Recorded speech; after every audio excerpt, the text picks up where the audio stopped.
Olá, Arsenio. Hermanos, vamos empezar orando hoy. Ah, eu estou um pouco com tristeza em meu coração. Meu padre acaba de se internar em UTI Oh, e estou compartilhando para também pedir oração e é uma situação difícil, sim? Por la gracia de Deus. buenas noches, pastor. Olá, Arsenio. Buenas noches. Como Yo está? no sé también si va a aguantar mi internet. Acá vine más o menos 400 kilómetros hacia el sur, en el hospital. Vine a ver un sobrino que no se encuentra bien en el hospital, entonces vinimos a verle y acaba de llegar. Hoy salimos a las 11 de la capital. Y Sim, tranquila, Arsenio. Depois, mira lá as aulas gravadas, sim? La clase gravada. voy a participar ahora, a ver si aguanta el internet acá, la señal. Entonces voy a terminar, si no, después voy a ver, pastor. Te agradezco y vamos a estar en oración también por tu padre. E como se chama tu sobrinho? Eladio Eládio. Saucedo. Nossa, Eládio, sim. Vamos Tiene pedir para cáncer, Pablo. tiene cáncer, creo ya detectaron y es muy complicado ya su situación. Uhum. Sim. Meu padre está com leucemia, tem 76 anos e é muito aguda e está desarrollando muito rápida. Está uma situação terrível para minha madre. Sim, Pablo, por favor, ore Sí, sí, para. pastor. Sí, oremos todos juntos. Por tu Uhum. sobrino también, Eladio Isenio. Amém. Señor, eh, te doy gracias por la oportunidad de estar acá con mis hermanos, con pastores, amados, queridos. Padre, yo no tengo las palabras que puedan consolar el corazón del pastor Rubens, de Arsenio, con familiares tan cercanos en momentos tan difíciles, Señor.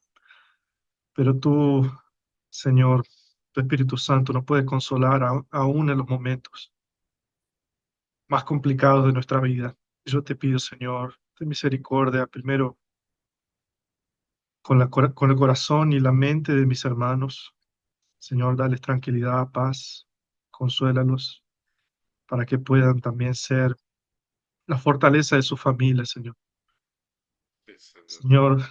Señor, te pido que estés con el padre del pastor Rubens, con Eladio, Señor, los dos en una situación tan difícil, Padre, en una cama en un hospital. Señor, esa madre de ese joven ahí, esposa y familias del padre pastor. Tú solo puedes consolarnos, tú solo tienes palabras de vida eterna para nuestros corazones en estos momentos. Señor,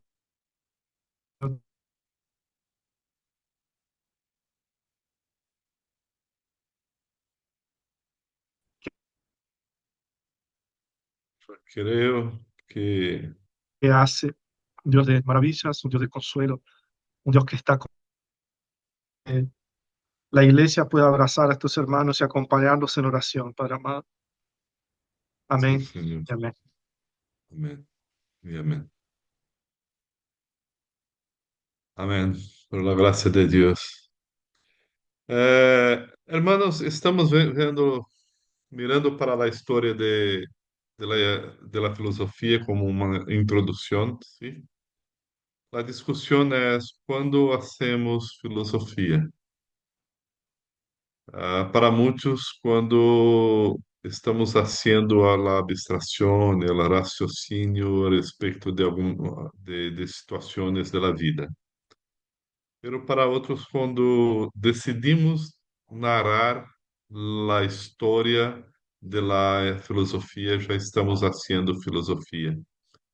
Assim, o que estamos fazendo em la classe é filosofia e temos uma perspectiva clara da reforma protestante.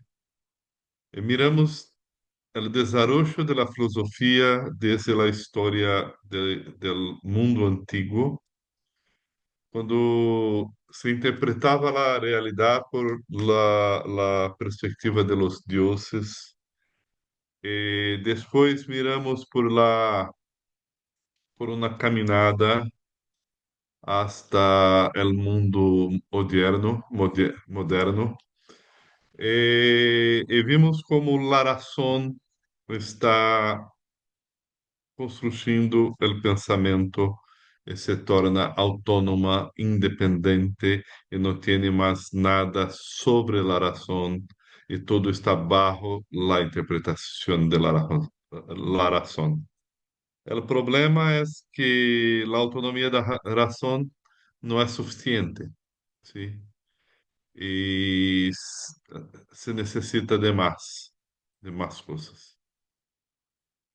Hasta que chegamos a lo que chamamos de existencialismo, pero en esta caminada por el siglo XIX tenemos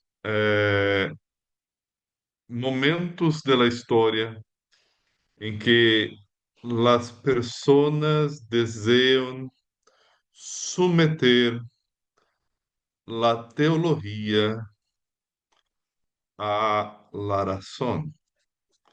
Se antes en la perspectiva cristiana, la revelación era superior a la razón. Ahora, para los modernos, la modernidad, después de la ilustración, hay una visión de que la razón define, define lo que es la teología. Y para John Frame, nosotros tenemos que o nascimento e o desarrollo da teologia liberal, aunque inicialmente prometedora em sua búsqueda de um cristianismo relevante, terminou vaciando o núcleo do cristianismo. Para John Frame, para Frame, Schleiermacher é o padre da teologia liberal, porque contribui para desplaçar o foco do conteúdo tradicional hacia a experiência religiosa subjetiva. Para Schleiermacher, a fé cristiana é, ante tudo, um sentimento de dependência absoluto ante o infinito. Assim, a teologia deixou de ser uma disciplina objetiva, apoiada na autoridade das Escrituras, para convertir-se em uma reflexão sobre a experiência humana de lo divino. Depois temos só um momentito, Albrecht Rich, que levou adelante o pensamento liberal, rechaçando o metafísico, dogmático, tradicional, para enfatizar a ética do reino de Deus. É importante que há duas tendências hasta este momento. ¿Sí? O experiencialismo subjetivo de Schleiermacher e o moralismo fruto de uma religião ética de Rich. Temos também Wilhelm Hermann, que representa uma evolução da teologia liberal, uma maior preocupação com a personalidade de Cristo e a autotranscendência do ser humano. Mira a expressão que ele dije agora. Autotranscendência do ser humano. La fé é uma resposta livre e personal a Deus que se revela na história, enfocando-se menos em la doutrina e mais em la relação existencial. La cuestión es que tenemos que hacer algo para llegar a Dios y mover a Dios. Es una experiencia de profundizamiento del subjetivo, donde la fe se convierte en un acto de experiencia psicológico y pierde su peso objetivo y normativo. Hasta que chegamos a Adolf von Rarnack. Rarnack estudiamos muito quando vamos estudar a teologia liberal, porque fora um historiador da Igreja, teólogo liberal, que propõe um cristianismo reduzido à sua essência ética e espiritual e separou a fé pura de elementos culturais e dogmáticos, a menudo chamado a los primeiros siglos la pureza del evangelho. Depois que temos toda esta construção de la influência de uma búsqueda subjetiva ou de la autossuficiência de la transcendência humana, chegamos a um momento em que la razão objetiva saca los mitos de la história e há uma profundização e uma búsqueda de um cristianismo ah, puramente histórico, livre, lo que dicen de los mitos, de los milagres, ¿sí? Pero la énfasis ética e comunitária que domina a teologia liberal por décadas chega ganhando amplo espaço acadêmico, pero há fragilidade que se evidencia como a exclusão da transcendência divina e a autoridade absoluta de Deus deixou o cristianismo vulnerável ao secularismo e ao nihilismo. Mira que há um abandono da revelação objetiva e da soberania de Deus, que resulta em uma fé privada, funcional, sem poder transformador real. O liberalismo ascendió como uma reforma aparente em uma búsqueda de uma verdadeira religião del verdadeiro Cristo, pero cachou al no sostener la totalidad de la vida cristiana.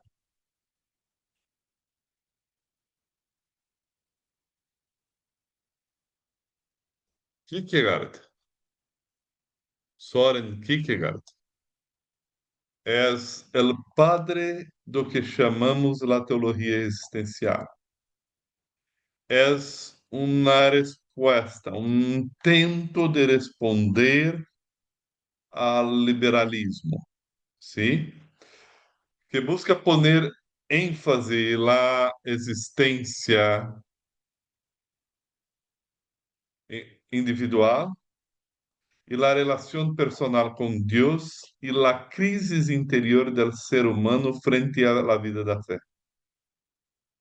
Apresenta assim um contraponto radical frente à teologia liberal del século XIX. Pero Kierkegaard inaugura lo que chamamos dialética fundamental entre la transcendência e la imanência. La transcendência porque Deus é absolutamente outro, um ser que exige uma resposta que transciende a razão. E imanência porque a fé se experimenta concretamente em la vida personal e cotidiana del creyente. Algumas pessoas, alguns teólogos têm Kierkegaard como um cristiano, pero Humphrey señala con agudeza os limites do racionalismo liberal em Kierkegaard, que tiende a reduzir a religião a um sistema ético racional. E aunque Kierkegaard chama a igreja a abandonar essa religião meramente ética para abraçar uma fé vivida, cheia de tensão e risco, pero siempre permite la ênfase a la realidade subjetiva. Kierkegaard no rechaza la trascendência divina, mostra que esta solo cobra verdadeiro sentido quando se encontra em la imanência de la experiência subjetiva. El subjetivismo em Kierkegaard lo distingue de outros teólogos por centrar sua reflexão em la existência individual e em la relação personal com Deus e em las crises interior que vive el ser humano frente a la vida e la fé. Insiste em deixar de ser um número, um, uma contagem de pessoas, para convertir-se em uno mesmo, um indivíduo consciente e livre, capaz de resistir à pressão da sociedade e das massas.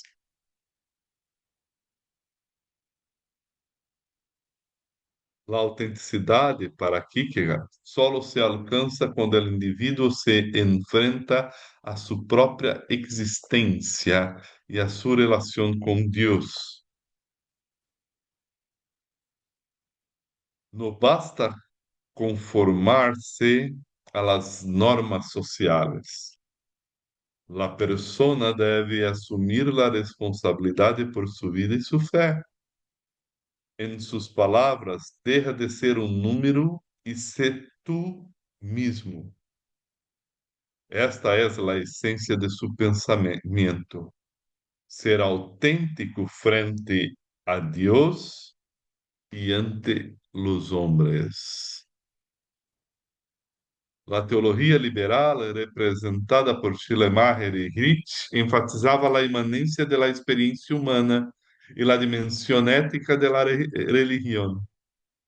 Kierkegaard introdujo uma tensão viva de uma experiência existencial subjetiva entre a transcendência absoluta de Deus e a imanência da fé personal, pero uma fé arriesgada. Esta dialética sigue sendo um desafio para a teologia contemporânea. Como afirmar a autoridade e soberania divinas e, à la vez, reconhecer a fé como experiência personal, vital e apaixonada? Para Frei, a resposta está em la compreensão bíblica del Deus Trino, que é simultaneamente transcendente, infinito, santo e soberano, e imanente, presente, revelado e ativo na história e no coração do crente. La verdadeira fé não é uma eleição entre opuestos, sino uma síntese onde Deus nos encontra e transforma.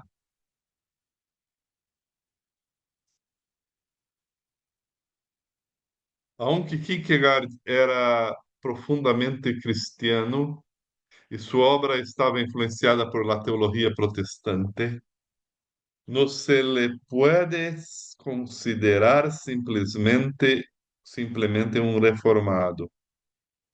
De hecho, es um existencialista, um filósofo de la existência individual e la subjetividade. Francis Schaeffer, um pensador cristiano, um evangelista e apologeta cristiano do século XX, interpreta o salto ao vacío de Kierkegaard como um desafio à fé pressuposicionalista. Segundo Schaeffer, os filósofos assumem que o ser humano tem uma crença em Deus que deve ser reconhecida e aceitada como pressuposta para todo conhecimento. Kierkegaard, al enfatizar el salto al vacío, sostiene que la fe no es algo que se pueda probar o demostrar racionalmente, sino que es un acto de voluntad personal ante lo irracional y lo desconocido. Este salto al vacío destruye la idea de una fe que puede ser probada o razonada. Para Kierkegaard, La fé es algo totalmente subjetivo y requiere que el individuo dê um passo sem garantias, confiando solo em Deus. Mira que ele buscou ser consciente de nossa existência individual a enfrentarmos a la paradoja de la fé cristiana e a dar el salto hacia lo divino com total autenticidade. No se trata de reformar uma igreja ou de aderir a doutrinas sociais, sino de vivir a uma profunda experiência existencialmente comprometida com Deus e os demás. Las crises existenciais, el salto al vacío e la relação personal com o divino são os pilares de seu pensamento que sigue sendo relevante para os debates contemporâneos sobre a fé e a existência humana. Agora necessitamos mirar o que chamamos os maestros de la sospecha. A expressão maestro de la sospecha foi acunhada por el filósofo Paul Ricoeur para descobrir a três pensadores fundamentais da modernidade, que cada um, à sua maneira, buscaram desconstruir as aparências da realidade e da religião, revelando os mecanismos ocultos detrás de las creencias, los valores e las estruturas sociais. Mira que temos um tumulto em el siglo XX, épocas de guerra, cinismo intelectual e declive de las certezas. E neste momento, Paul Ricoeur, um filósofo francês, leitor profundo de la escritura, hombre de oração silenciosa e pensamento laborioso, se atreviu a dialogar com os mais agudos críticos de la fé, sem renunciar jamais à la fé. Paul nasceu em uma família protestante francesa de tradição reformada, marcada por la herencia del calvinismo huguenote. Aunque não pode ser chamado calvinista em sentido confessional estrito, es decir, que quien subscribe las institutas o articula la fe en los cinco solas con lenguaje sistemático. Paul vivió e pensou dentro do espírito do protestantismo reformado francês, para alguns chega a ser liberal, sim. Essa tradição se nutre de Juan Calvino, passando por figuras como Bayle, Vinet, hasta chegar ao existencialismo cristiano de André Guide e a teologia dialética de Karl Barth. E Coeur foi influenciado por la Escuela de Estrasburgo e la Fenomenologia de Rousseau. Husserl leía a Bíblia como palavra viva, pero também como texto simbólico, e mantinha um equilíbrio sutil entre a reverência ante a revelação e a atenção crítica ao linguagem humano. Fuera um filósofo crescente em um mundo que necessitava de fé e razão, pero não chegou ao calvinismo como nós outros creemos. O que chama de maestros de las sospechas são os homens que se utilizam de la hermenêutica de la sospecha porque sospecham, como Karl Marx, Friedrich Nietzsche e Sigmund Freud, de las coisas que se quedam delante de seus olhos. Karl Marx, el desenmascarador de la ideologia, quien vê em la religião um instrumento de dominação econômica. Nietzsche, el crítico de la moral cristiana, que la interpreta como fruto del resentimiento y negación de la vida. Y Freud, el el analista del inconsciente que interpreta la fe como projeção do desejo infantil de proteção. Estes três desenmascaravam, não interpretavam para crer, sino para desconstruir. Toda crença era sospechosa, toda convicção era máscara, toda autoridade um disfraz del poder ou del trauma, ou del trauma.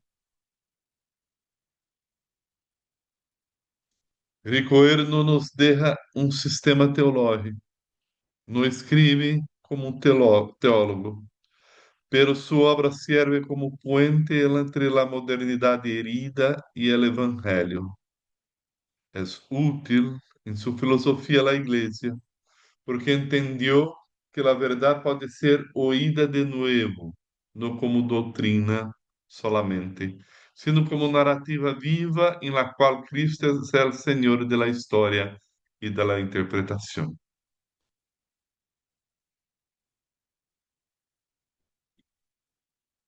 Vamos ver um pouco de los maestros de la sospecha, ¿sí? ¿Alguna pergunta hasta ahora, por favor? No, pastor. No, já estou charlando por 30 minutos, ¿sí?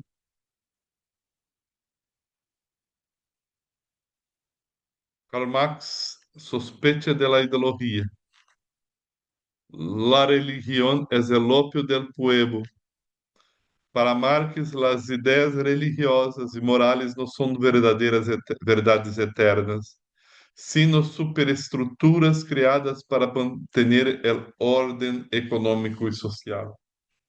La religión, según él, sirve para alienar al proletariado, consolándolo en su miseria e impidiéndole la revolución. Su enfoque es econômico e materialista. Vê a história como luta de classe, interpreta a cultura como reflejo de las relações de produção. Friedrich Nietzsche sospecha de la moral. Deus ha muerto e nosotros los hemos matado. E para Nietzsche é um momento de alegria para a humanidade, porque vê a moral cristiana como uma inversão de los valores naturales de la vida, como fruto del ressentimento de los débiles. Para ele, la moral tradicional é uma forma de autonegação e repressão de la voluntad de poder.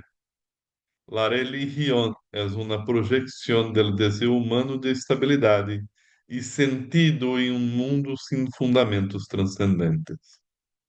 Propone al superhombre como ideal, sustituyendo el cristianismo por una afirmación radical de la vida. E Freud, por favor, alguém pode ler para nós outros, sim? Sí, pastor. Antes podría preguntar acerca de materialismo, que es, no sé si es un problema nosotros mirarnos hacia el mundo, hacia la sociedad y ver el materialismo y creer en partes, digamos. O sea, yo estaba leyendo y justo vi a algunas personas hablando acerca de eso, de cómo el mundo es material. ¿Hasta qué punto es un problema nosotros como cristianos mirar a la sociedad y las personas como materialistas, digamos, para no llegar a un, como Karl Marx, digamos? No sé si me expliqué. Sim. Tenemos que separar nuestra relación con las cosas materiales de un sistema de pensamiento en que la realidad es definida por la materia, ¿sí? em que todos se resumem a las coisas que podemos ver, explicar, controlar e reproduzir, ¿sí? Lo que ocorre é que com o positivismo e os métodos científicos e a capacidade de produzir tecnologia, fazer ciência, se Ujú. começou um sistema de pensamento alrededor de que a realidade é material. A isso chamamos materialismo, como uma corrente que define a realidade a partir solamente de la matéria, de las coisas. Em matéria chamamos elementos físicos, químicos, sim, as Sí, claro. coisas que de la criação. Quando nós outros vivimos, nós outros nos relacionamos e utilizamos as coisas materiais, como o auto, como uma casa, e em todo isso nos é lícito ter coisas assim. Pero, como nos relacionamos com elas, é que é importante para o cristianismo, para que não seja fruto de nossa idolatria, de la substituição de onde proviene la esperança em Deus. E esta la diferença, la provisión que está em mi mesa, incluso las cosas que utilizo para a refeição, são todo de todo providência de Deus. Claro, claro. Viene de la gloria de Dios. Es regalo de Dios a nosotros. Pero yo puedo tener orgullo porque tengo cosas muy belas. Y eso puede ser de mi arrogancia, soberba, de la Ujú. soberba da vida, de la concupiscencia de los ojos, ¿sí? Esta es la diferencia. Claro. Sí, comentaba porque vi un video en que mostraban las iglesias neopentecostales, ¿viste?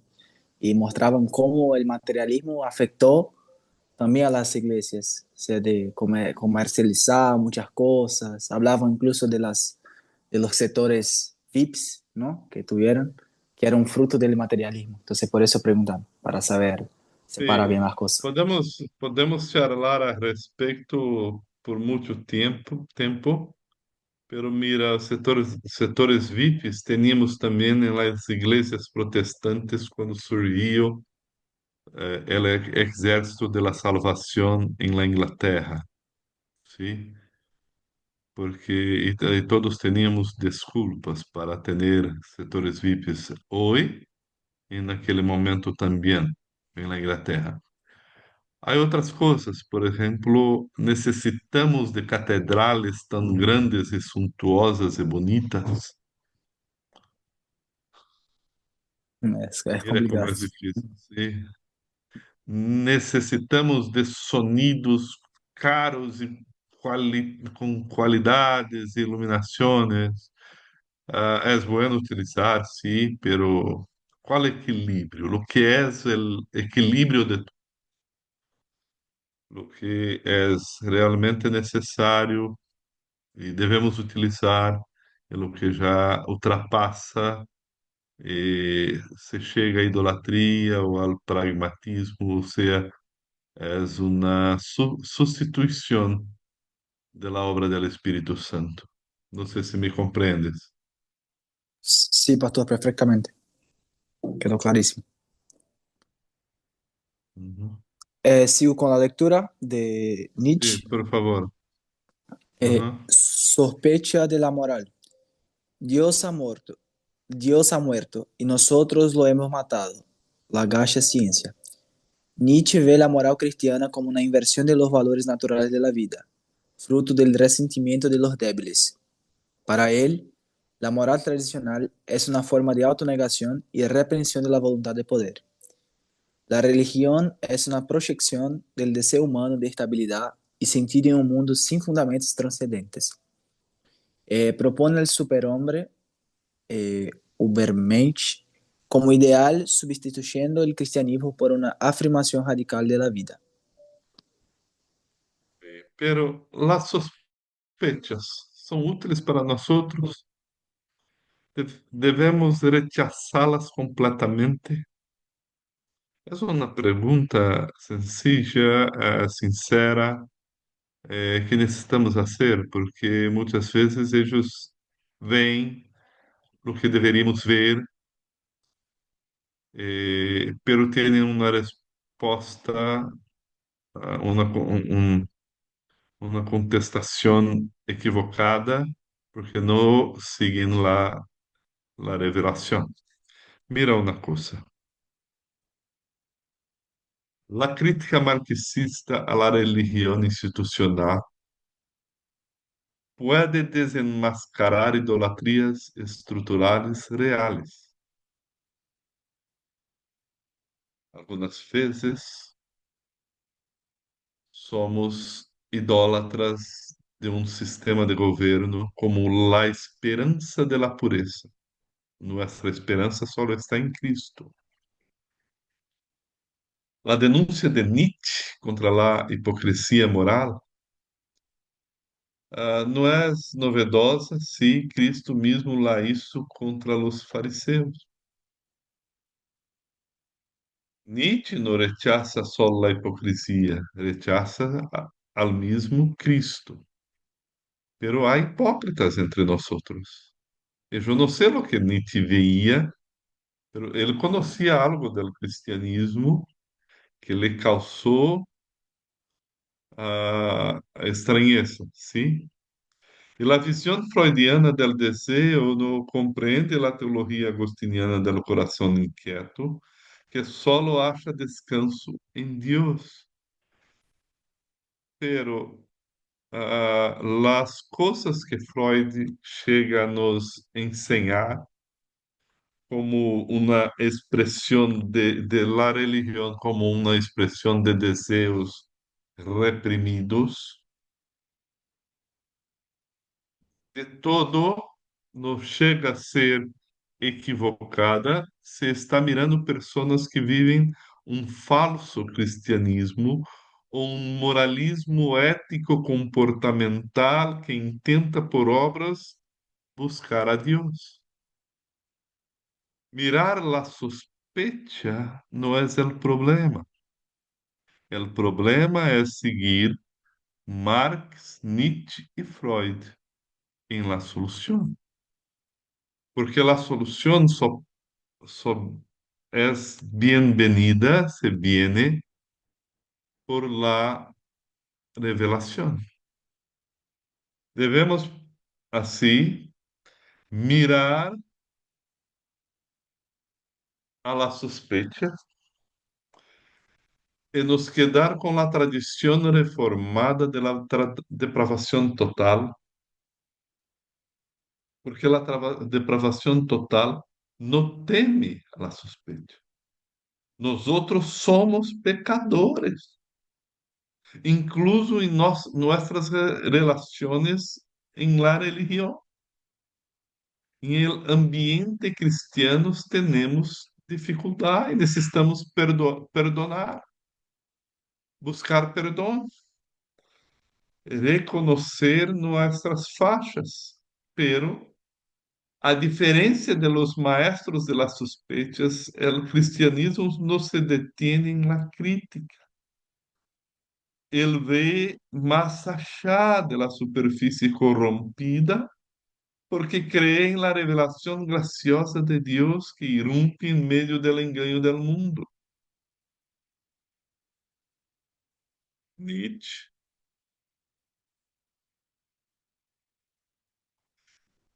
Una de sus afirmaciones más famosas es que Dios ha muerto y que simboliza la pérdida del fundamento absoluto y trascendental de la moral y la verdad de la religión y la filosofía tradicional ofrecían. Esto no es un anuncio literal, Es una metáfora para describir cómo las creencias y valores tradicionales pierden legitimidad en la modernidad. En la filosofía del lenguaje, al destacar que el lenguaje es un instrumento de poder y construcción de realidad, no un mero reflejo neutral de hechos. Así que Nietzsche cuestiona la idea de verdades universales o absolutas. Pero el verdad e falsidade não são categorias para ele, verdade ou falsidade não são categorias metafísicas nem teóricas, sino construções humanas vinculadas a interesses práticos e cotidianos. A verdade depende do contexto, do poder e da perspectiva desde a qual se mira. É de Nietzsche que se empieza a ideia de que o que necessitamos é uma narrativa. Nietzsche denuncia que a filosofia tradicional, a ética, a religião atuam como obstáculo para a plena afirmação da vida e da potência humana. Em especial, critica a moral cristiana, que ele chama moral de esclavos, porque fomenta valores como a humildade, a resignação, a compaixão, que para Nietzsche reprimen os instintos vitales e a vontade del poder. Devemos buscar poder, e para isso necessitamos de um super-homem, uma figura extremamente capaz que transciende as limitações da moral tradicional, cria seus próprios valores e afirma a vida em toda sua complexidade, sem necessidade de justificações transcendentes. As ideias de Nietzsche são na base clave para o desarrollo de lo que chamamos de pós-modernidade, especialmente su rechazo a las metanarrativas e las verdades absolutas.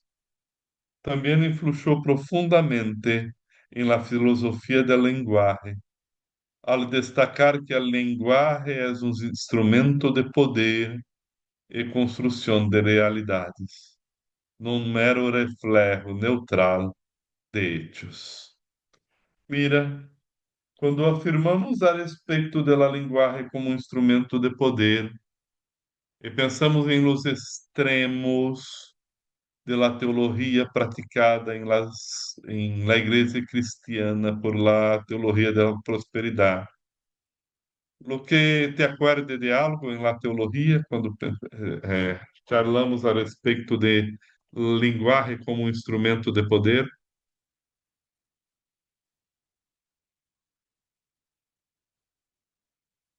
O que pensas? Alguém? Olá? Hay alguém? Estoy, pero no sé, no me trae nada en la mente. Não, não trai. Igor, me ajuda? Está? Estoy, Pastor, pero también no sé, ¿cómo sería la pregunta mismo? Ah, sim. Vou fazer de novo.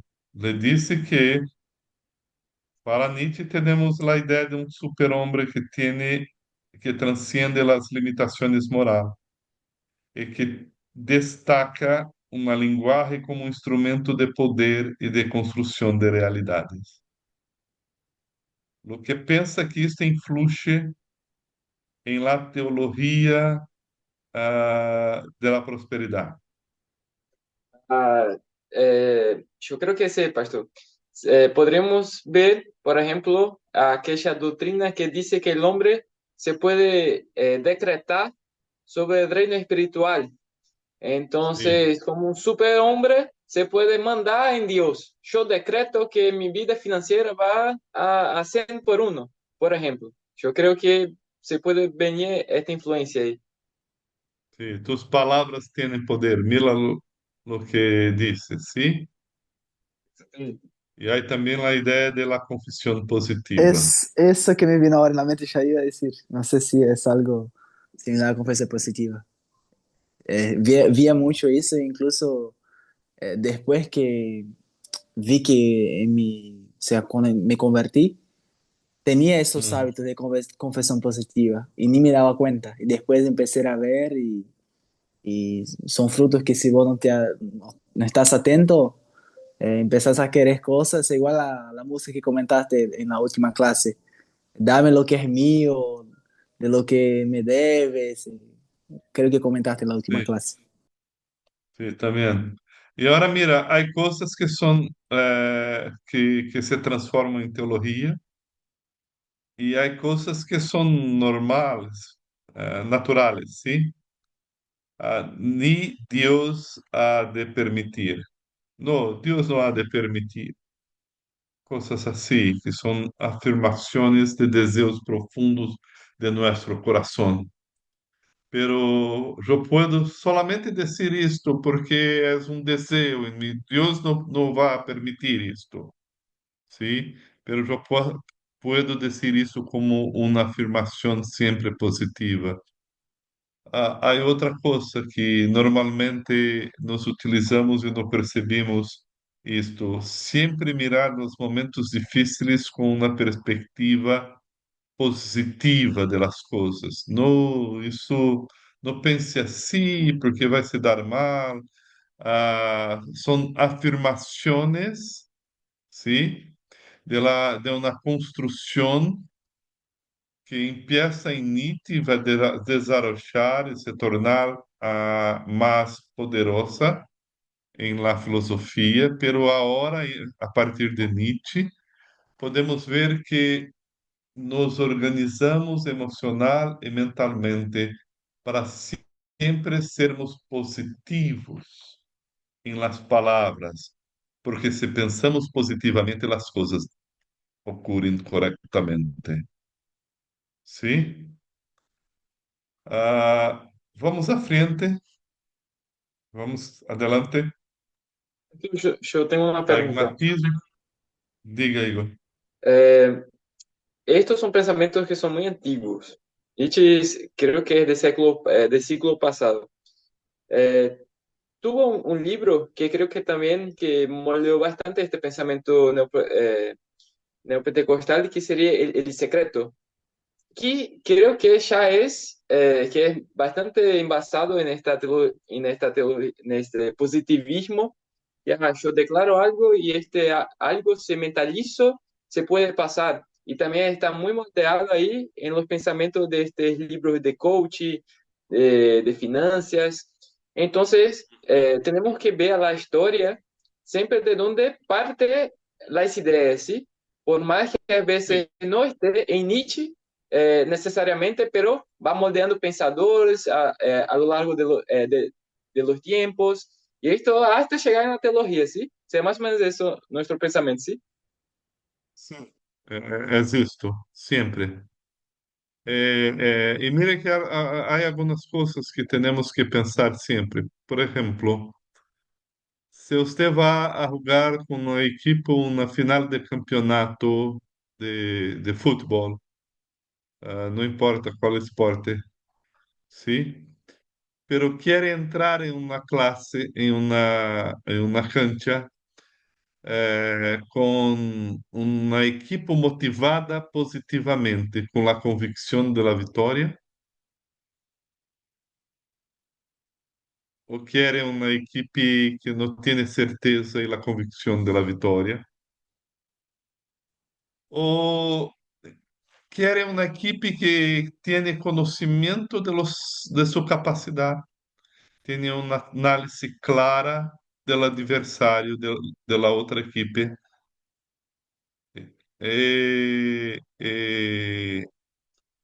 Entra em la cancha motivado, aunque tenha dificuldade. Porque mira, há uma coisa importante em la perspectiva positiva e motivadora de uma afirmação de que vamos ganhar. nos mostra um objetivo, pero não é realmente o que move a história. O que move a história é o propósito eterno de Deus e a providência. E isto não se aplica à teologia, porque isto não move a Deus, pero devemos descansar em Deus por tudo o que é. Necessitamos saber usar a motivação correta e as expressões corretas em el momento correto como um desporte, pero não podemos viver bajo a uma confissão positivista, uma convicção de fé de la linguagem solamente como uma expressão mágica de la realidade. ¿Me compreendes? Sim? Pastor, Sí, pastor. Vamos adelante, sim? Chegamos a lo que chamamos de pragmatismo, fenomenologia e existencialismo. Estamos em um caminho da modernidade à la pós-modernidade e pragmatismo. Sim? Por favor, alguém pode ler para nós outros? Sim? Sí, pastor. El pragmatismo, surgido a finales del siglo XIX en Estados Unidos, es una corriente filosófica centrada en la acción, el efecto práctico de las ideas y la experiencia concreta como criterio de verdad. Charles Sanders Peirce, considerado el fundador, propuso el pragmatismo como un método para clarificar el significado de los conceptos a través del análisis de sus consecuencias prácticas. Para Peirce, la verdad es aquello que sería confirmado por una investigación comunitaria continua. William James popularizó el pragmatismo, enfatizando la experiencia individual y la utilidad de las creencias para la vida. Para él, la verdad es lo que funciona en el día a día, en una perspectiva subjetiva y dinámica. John Dewey amplió el pragmatismo hacia la educación y la democracia, promoviendo una filosofía de la experiencia y la experimentación social. Consideraba el conocimiento como instrumento para transformar la realidad y valoraba la investigación científica aplicada. Mira, o que essas pessoas nos ensinaram é que o que dá certo está certo. E define lo que es lo mejor para el momento, pero fueron más allá. Fueron a una trascendencia de las ideas para confirmar la realidad como verdad bajo a lo que funciona. Ora, mira, algumas vezes necessitamos ser pragmáticos. Lo que pensás? Yo creo que sí, en el día a día hay que ser pragmáticos para resolver, incluso a la hora de pensar también. Es importante, sin exagerar. Se não define tu vida, sim? Não é tua esperança. Tu esperança está em Deus. É verdade. ¿Sí?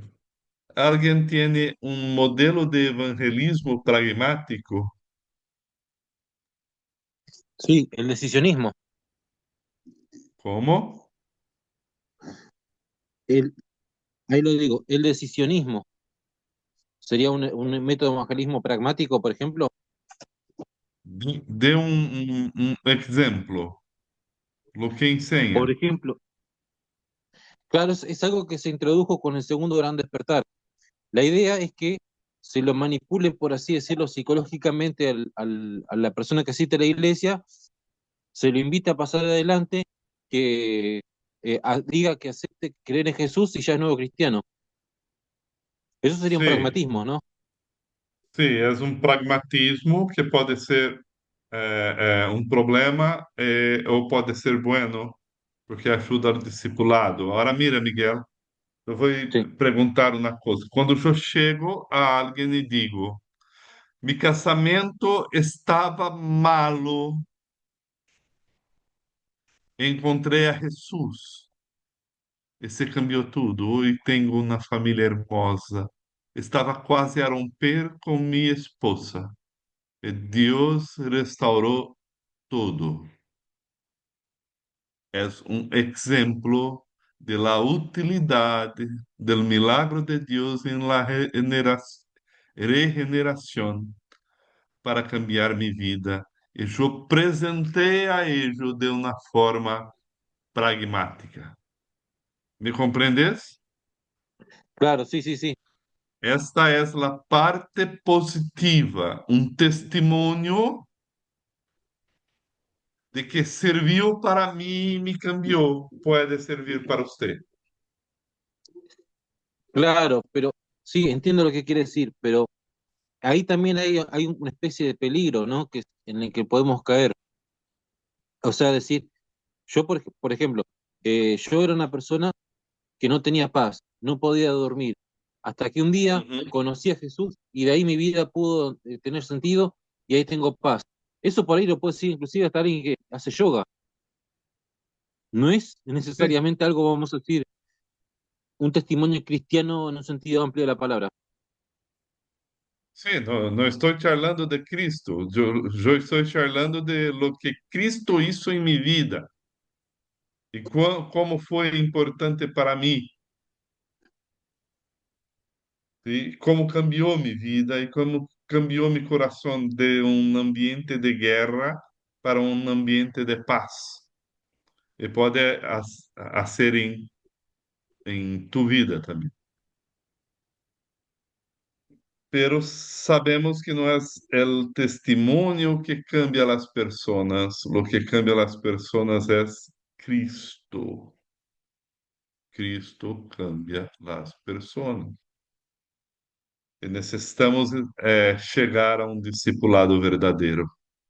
Se solo paramos em la apresentação do milagre de Cristo em nossa vida, não chegamos ao Evangelho de Deus. Hay también la fenomenología. La fenomenología fue originada en Europa y se enfoca en la descripción rigurosa de la experiencia consciente, tal como es vivida, suspendiendo juicios previos para alcanzar la esencia de los fenómenos. Los fenómenos son en la realidad lo que vemos. E para alcançar o sentido puro da experiência, devemos alcançá-la antes de qualquer pressuposição. A mirada, a capacidade de observação deve venir antes de qualquer pressuposição. Este caminho busca uma base firme para a ciência, sim, la expectativa que antecede la investigação. Contra toda forma de escepticismo e naturalismo, la fenomenologia busca descrever la realidade bajo lo que vemos, nossa capacidade de explicar e nossa capacidade de reproduzir os fenômenos. Depois temos o existencialismo que chega ao siglo XX e põe o foco em la existência concreta, la liberdade, la angústia e la responsabilidade do indivíduo frente ao absurdo da vida. Heidegger revolucionou a fenomenologia ao explorar o ser em el mundo e la temporalidade de la existência humana. Sartre é o exponente mais emblemático do existencialismo ateu, afirmando que a existência precede a essência. Para Sartre, em el ser humano está condenado à liberdade. sino una naturaleza dada y debe crear su propio ser a través de las elecciones, enfrentando la angustia y la náusea. Jasper, contemporâneo de Heidegger e Sartre, ofereceu uma perspectiva mais filosófica, teológica, enfatizando a transcendência e a comunicação autêntica como meios para transformar a finitude del absurdo. O existencialismo é fundamental para a desconstrução das certezas iluministas e metafísicas da modernidade. Al situar al indivíduo, su subjetividad y angustia en el centro, abriu el camino para la crítica de los grandes relatos característicos de la posmodernidad. La énfasis existencialistas en la libertad y en el lenguaje como medio constitutivo del mundo y en la incertidumbre ontológica influyó decisivamente en la filosofía del lenguaje e la desconstrução de pensadores como Derrida, Foucault e Lyotard, que vamos falar mais à frente. A fenomenologia e o existencialismo rompieron com o positivismo e o empirismo estrito, señalando a dimensão interpretativa e hermenêutica da experiência humana, elementos essenciais para as teorias contemporâneas do discurso e do poder.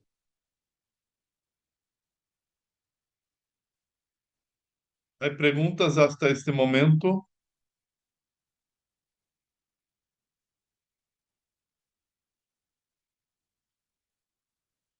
Mira que há um desplazamento fundamental hacia a subjetividade, acompanhado por uma mirada penetrante para o existencialismo em la angústia, la nada e la libertad, lo que abre um caminho a la crítica a los grandes relatos, o que chamo de grandes relatos, coisas como a utopia marxista, coisas como o próprio cristianismo com seu relato de toda a existência, como a capacidade positivista de prometer um conhecimento da verdade de todo por la razão. El existencialismo não só questionou as doutrinas metafísicas, antecipou a sospecha pós-moderna acerca de las narrativas que pretendiam explicar a totalidade do ser e a história com um solo discurso totalizador. Pero antes de chegar à pós-modernidade, vamos charlar de los liberais em la teologia. Temos Karl Barth, chamado por ortodoxia, que foi uma figura imensamente influente em el siglo XX, especialmente para quienes desejam ser considerados conservadores, pero também buscam manter diálogos com a academia e com denominações teologicamente liberais. John Frame, sostiene que Barthes não escapou das limitações do liberalismo teológico, mas bem lo vê como um exemplo de lo que denomina deriva conservadora, ou uma tendência de pensadores liberais a avançar suas ideias usando linguagem tradicional, produzindo assim uma forma de liberalismo disfarçado de ortodoxia. Aunque Barth emplea términos ortodoxos, sua teologia não se somete à autoridade infalível das Escrituras. como lo exige el protestantismo reformado clássico. Onfray identificou vários pontos claves que sustentam esta evaluação. El rechazo de la inspiración verbal plena de la Biblia, la revelación como evento futuro, no como um evento histórico, no como um ato em la história de Deus, pero um encontro existencial com Deus que ocorre dinamicamente em la experiência de la fé. Há também uma separação entre proposição e revelação.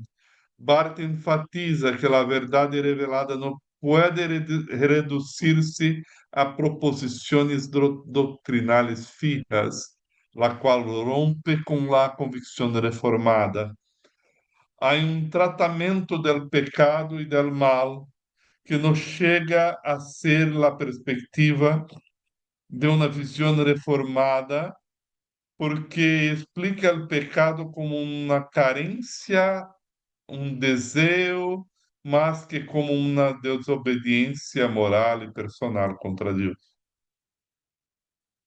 Barth rechaza o princípio fundamental da ortodoxia reformada, a autoridade infalível, proposicional e permanente das Escrituras como palavra de Deus. Para Barth, la Biblia no es en sí la palabra de Dios, sino que testifica la palabra de Dios, que contiene la palabra de Dios, que se hace real en actos soberanos de Dios. A pesar del prestigio y la influencia de Barth,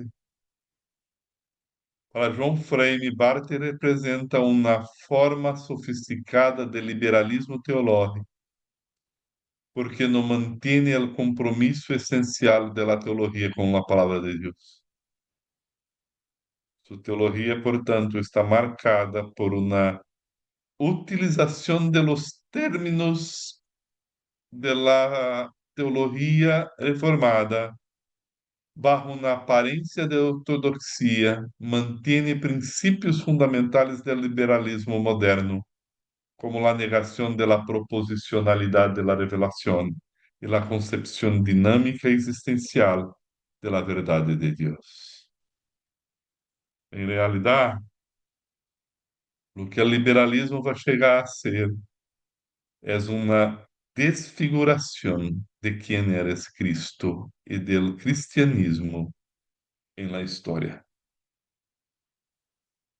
Temos homens como Brunner, cuja razão é a puente hacia Deus. Temos homens como Bultmann, que busca el Cristo demitologizado, que rechaza los milagres y los eventos sobrenaturales del Nuevo Testamento como inaceptables para la mente moderna. Su projeto de desmitologización pretendía rescatar el querigma del Evangelio utilizando categorias existenciales inspiradas em Heidegger. Cristo já não é quem ressuscitou corporalmente de entre os muertos, sino quem provoca existencialmente uma decisão de fé. E nesta construção chegamos a uma busca de uma nova hermenêutica cuja Bíblia solo se convierte em palavra de Deus em um encontro subjetivo existencial com o leitor. Não há verdade fija, nem proposicional. Cada leitura é uma nova encarnação do texto. A escritura, então, é menos norma e mais provocação. Há, portanto, uma apostasia metodológica em el liberalismo que abandona la Biblia como revelación infalible y que cambia el centro de la teología, que ya no es más Dios que se revela, sino el hombre que interpreta. Y cuando el hombre se convierte en la medida, el Cristo predicado ya no es el Cristo verdadero. Pastor, eu tive que eu estava haciendo uma consejería bíblica com uma pareja que estavam novios, pero no casados e no deseavam casar. Los dos estavam tendo uma vida sexual ativa, pero estavam na igreja. Eu estava lhes dizendo por que existe assim, por que estão vivendo neste estilo de vida, não sabes que não é da vontade de Deus.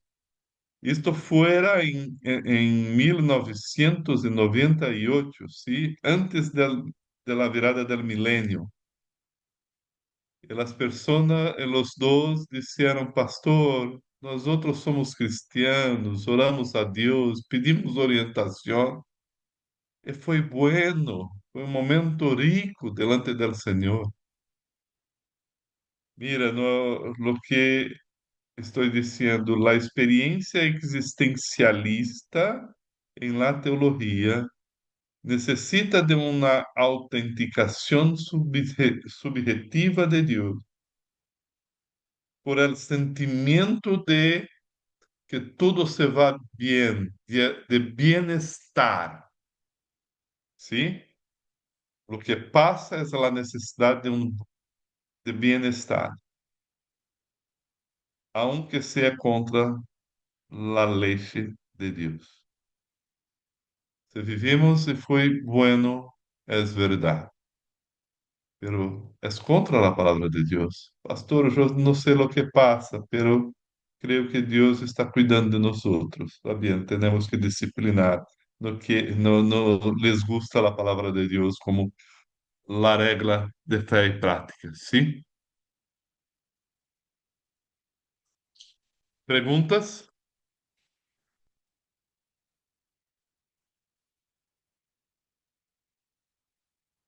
¿No? ¿Podemos seguir? Sí, pastor.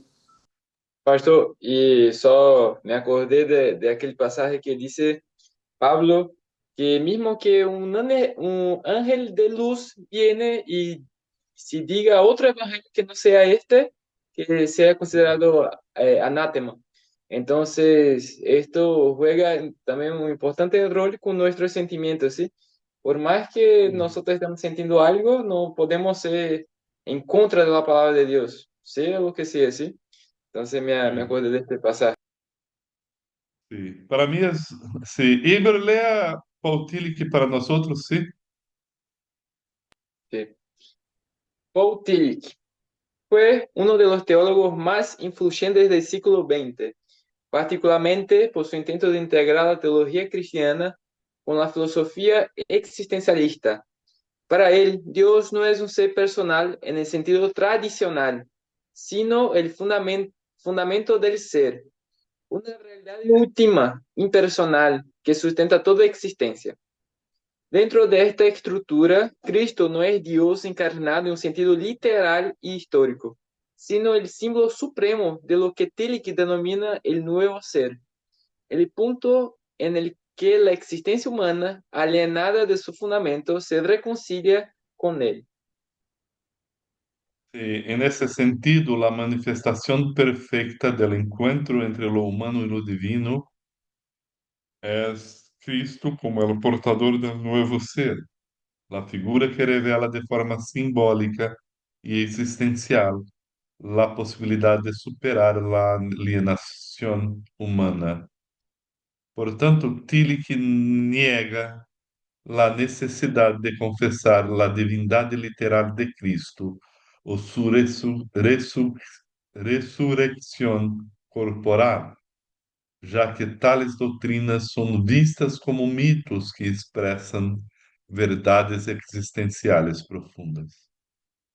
El contenido de la fe cristiana no es el Jesús histórico, sino el Cristo como símbolo de la nueva realidad. Pero Cristo es cambiado de la verdad eterna, histórica, para un símbolo de la fe. Hay otro hombre, yo sé, mucho conocido. Por favor, ¿quién conoce este? ¿Quién Yo conoce? conozco, Lo yo conozco. conozco. ¿De Yo dónde? sí, pastor, lo conozco. Alemán. Sí, Sí, yo vi Pablo. una película con él, entonces, de su vida, entonces, es re buena la película. la película lo puso como un 007 cristiano. Sí, fue un hombre Sí, fue importante. perdón. Diga, Miguel. Sigue, Miguel, por favor. No, sí, que fue un teólogo luterano que fue martirizado en la Alemania nazi. Sí. Tiene algunas frases importantes, sí, y un libro muy utilizado hasta hoy por los movimientos de discipulado. Frases como la gracia barata es la predicación del perdón sin arrepentimiento, el bautismo sin disciplina eclesiástica, la cena sin confesión, la absolución sin confesión personal.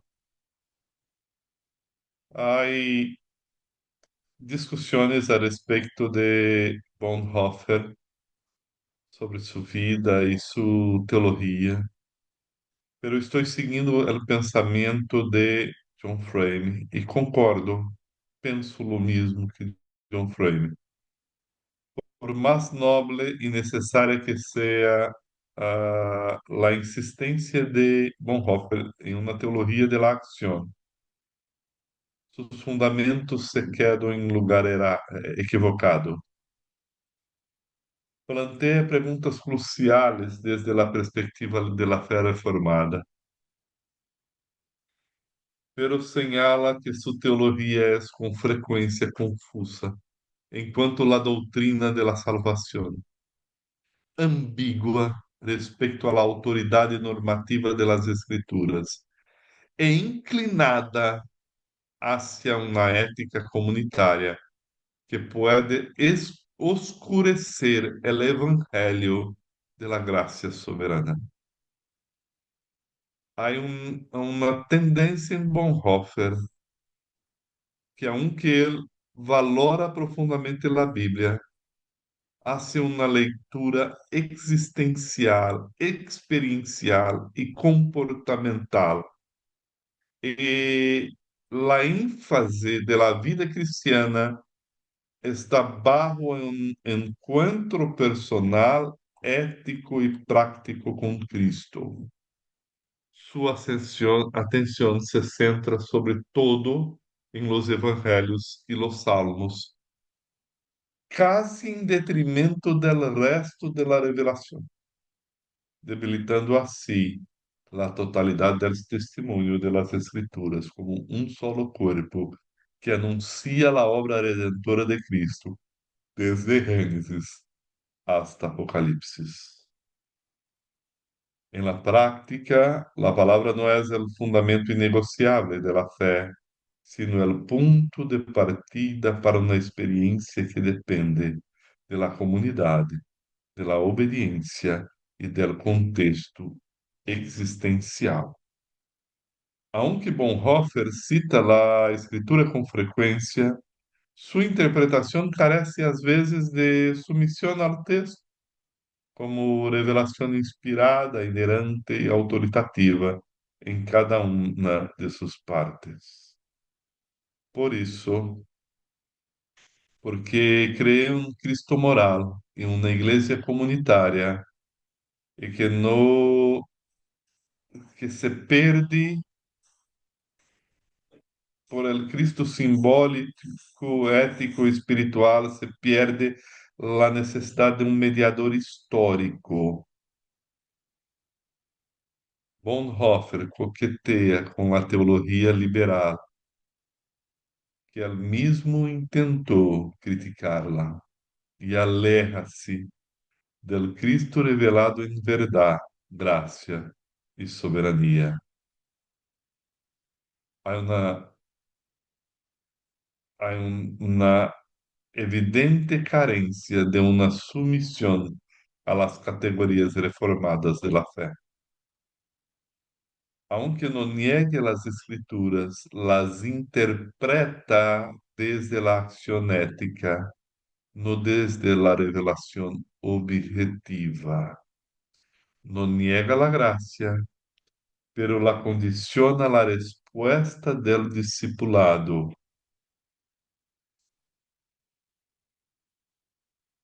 Su chamado a un cristianismo encarnado, vivido hasta las últimas consecuencias de la cruz, es urgente y necesaria, pero desde la tradición reformada, faixa al articular el Evangelio como buena notícia, uma obra consumada por Cristo, não como uma tarefa que o discípulo deve contemplar. Assim, gostaria de terminar com esta diapositiva. Domina a teologia liberal todo o pensamento moderno? É possível que al hablar de la teologia acadêmica moderna pareça que toda ella foi dominada por suposições liberais desde o siglo XVII em adelante, pero não é assim.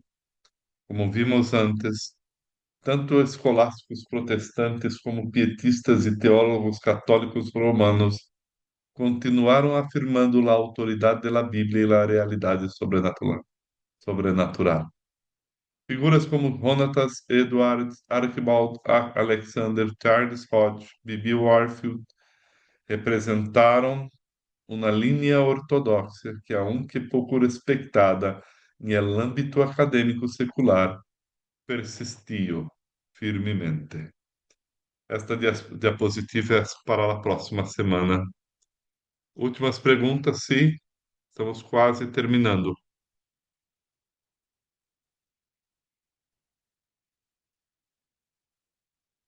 Alguém?